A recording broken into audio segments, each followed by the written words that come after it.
Guys, ito po yung pangalawang video namin, guys. Bali po, ito nga po si Tatay Rizal.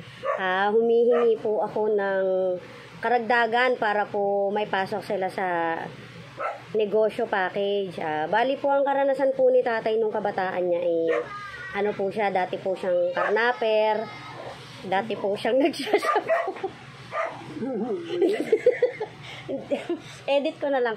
Pasensya na po kasi medyo po naaano po yung puso ko kasi po baka po isa po kami sa makuha po ni Mayor na mabigyan po ng negosyo package.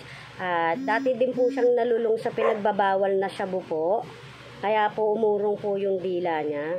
Salita ka, Tay. Sabi mo makahingi ka ng ano, sabi mo dati kang nagsashabu, karnaper ka. Ano ba yun? Sige. Ayaw. Bakit? Para na ipapaliwanag mo lang na ano. Sige, edit ko na lang. Bilis na. Sabi mo lang. Ano sabi? Sabi mo ano, dati po akong hindi na po. Sabi mo, dati po akong nagda-drugs ka nun. Dati po akong nagdadrag. Nagda-drugs ka talaga, no? Ha? Ayun, sabi mo karnaper ka dati. Ano ba? Oo, sabi mo. Sabi mo lang karnaper po ako dati. Dali. Karnaper po ako dati. Pero karnaper ka.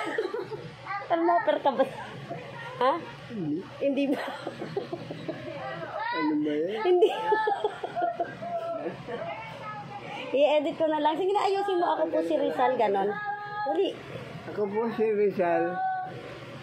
Tapos, Dati po akong nagsasabu. Dati po akong tulak, ganon. dati po akong tulak. Saan? Saan lugar? Sa Sabu. Saan lugar? Sa Uyo. Sa Uyo, sa Uyo po, dati po siya po yung pinaka big time na drug lord po ng sa Uyo. Ano ba yan? Ayusin mo yun. Nakakaya. Tuloy. Pag-nalaman yun. Dati, Huwag na. hindi. Ano pa ng ganun? Ha? Hindi nga para makakuha nga tayo ng pangkabuhayang showcase kay Mayor. Sabi mo na ulit. Sabi mo. Anong sabi? Sabi mo ulit, yung ako po yung tulak dito sa buong sa Uyo. Ako po yung tulak dito sa Uyo. Ano ba yan? Sige po, magpasalamat ka. Salamat po.